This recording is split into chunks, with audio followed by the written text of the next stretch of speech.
आज बनवले अनारसे. त्याच्या अगोदर ना आम्हाला आज जायचं होतं खरेदीला, त्याच्यामुळे सकाळी लवकर पटकन कामं वगैरे आवरली. मुलांना सोडलं त्यांच्या आत्तूकडं आणि ह्या दोघींना घेतलं, कारण ह्यांना साडी जोडवी आणि पोशाख वगैरे घ्यायचं होतं. पहिल्यांदा आम्ही चंदूकाका सराफाच्यात गेलो जोडवी घेण्यासाठी, पण एवढी गर्दी होती ना सराफाच्यात. अधिक महिना असल्यामुळे भरपूर गर्दी होती. त्यांनी मग अशी सुट्टी घेतली, जोडवी वगैरे घेतली. ताईंनी तिथंच बसून घेतली. म्हटलं घरी आल्यावर कशी बसवायची. त्याच्यानंतर मग गेलो आम्ही साड्या घ्यायला, पण एवढ्या साड्या बघून आम्हीच कन्फ्यूज झालो कोणती घ्यायची आणि कोणती नाही. पण आमचं बरेच दिवस चाललेलं की अशा साड्या घ्यायच्या.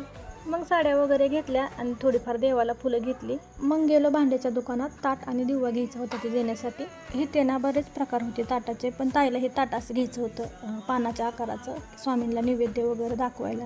मग खरेदी वगैरे झाली. मस्त असे छान वडापाव घेतलेले त्यांनी. मग गाडीत वडापाव वगैरे खाल्ले. घरी आल्यावरती आणून मस्त असा गरम गरम चहा पिले.